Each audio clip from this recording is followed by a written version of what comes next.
अस्सलाम वालेकुम। आज का हमारा केमिस्ट्री का टॉपिक है postulates of a valence bond theory.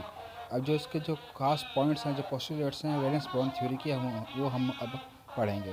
पहला है covalent bond is formed by overlapping of orbitals. ये हमने फर्स्ट लेक्चर में पढ़ चुके हैं कि कोवलेंट बॉन्ड हमेशा बनते हैं ओवरलैपिंग की वजह से। जब ऑर्बिटल्स जो आपस में ओवरलैप करते हैं तो उसमें बनते हैं। दूसरा है orbitals of valence shell in which electrons are opposite spin take part in overlapping। इसमें इस पॉइंट में ये कहता है कि वैलेंस शेल के जो ऑर्बिटल्स होते हैं उसमें जो इलेक्ट्रॉन्स होते हैं वो अगर अपोजिट होंगे तो ही वो ओवरलैप करेंगे। अगर अपोजिट नहीं होंगे तो ओवरलैप नहीं कर वो अपोजिट स्पिन में नहीं होंगे तो ओवरलैप नहीं करेंगे। इसका मतलब अगर एक इलेक्ट्रॉन ए साइड पे है तो दूसरे को बी साइड पे होना चाहिए। अगर ए से ए होगा तो वो ओवरलैप नहीं करेंगे। तीसरा है extent of overlapping decide extent of the bond.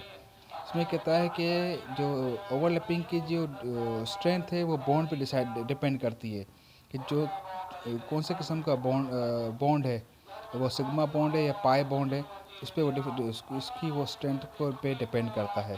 उसके बाद after the bond formation the spin off an electron is also opposite. जो बॉन्ड बनने के बाद जो इलेक्ट्रॉन की स्पिन होगी वो भी अपोजिट रहेगी, तभी वो ओवरलैप करेंगे, नहीं तो ओवरलैप वो नहीं कर सकते। उसके बाद हम आते हैं नेक्स्ट पॉइंट पे। Overlapping of orbitals is exothermic reaction. कि जो ओवरलैपिंग जब होती है ऑर्बिट्स की इलेक्ट्रॉन्स के आपस में जो बॉन्ड बनते हैं तो वो एक्सोथर्मिक रिएक्शन होता है, मतलब उसमें एनर्जी रिलीज़ होती है। एक्सो का मतलब होता है आउटसाइड, थर्मिक का मतलब होता है हीट। इसमें हीट की रिलीज़ होती है, इसलिए इसे एक्सोथर्मिक रिएक्शन कहा जाता है। उसके बाद valence bond theory gives information about direction property of covalent bond. और वैलेंस बॉन्ड थ्योरी में हमें इंफॉर्मेशन मिलती है कोवलेंट बॉन्ड के बारे में कि वो कौन से साइड से बन रहा है, कौन से बॉन्ड से बना हुआ है, वगैरह वगैरह। अब हम उसके पॉइंट्स पे आते हैं। फॉर एग्जांपल हमें सोडियम लेते हैं। सोडियम का जो एटॉमिक नंबर है वो 11 है, तो इसका जो ऑर्बिटल बनेगा 1s2, 2s2, 2p6 और 3s1। ये 3s1 है, यही वैलेंस ऑर्बिटल है और this will take part in overlapping. ये जो 3s1 है यही वैलेंस ऑर्बिटल है और यही टेक पार्ट करेगा ओवरलैपिंग में। अब आगे चलते हैं, इससे हम उसका फर्स्ट पढ़ते हैं। जो पहला जो शेल ऑर्बिटल होता है वो एस ऑर्बिटल होता है। मतलब एस ऑर्बिटल और एस ऑर्बिटल जब मिलेंगे तो किस तरह बॉन्ड बनाएंगे। इस तरह ये एस ऑर्बिटल है, क्योंकि एस ऑर्बिटल हमेशा राउंड में होता है। तो एस ऑर्बिटल जब प्लस किया तो उन्होंने इसका इलेक्ट्रॉन यहाँ था इस साइड पे, इसका इलेक्ट्रॉन इस साइड पे, दोनों अपोजिट स्पिन में है। ये इसकी स्पिन इस तरफ है, इसकी स्पिन इस तरफ है। जब इन्होंने आपस में बॉन्ड किया तो इन्होंने यहाँ पे, अब ये बॉन्ड हुआ और ये बॉन्ड हुआ तो इसमें आपस में इन्होंने ओवरलैप हो रहा है यहाँ पे। इस ओवरलैपिंग में इलेक्ट्रॉन दोनों यहाँ पे आ जाते हैं। इसकी स्पिन इस तरफ होती, इसकी स्पिन इस तरफ होगी और इसकी स्पिन इस तरफ होगी, तब जाके इनका बॉन्ड क्रिएट होगा। क्रिएट होने के बाद इस ओवरलैपिंग जो हमने किया है इसे कहा जाता है ओवरलैपिंग एरिया।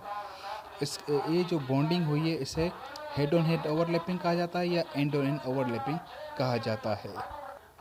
उसके बाद हम आ जाते हैं एस पी ऑर्बिटल पे। पहले हम एस एस का देखा था, अब हम एस पी ऑर्बिटल पे आते हैं।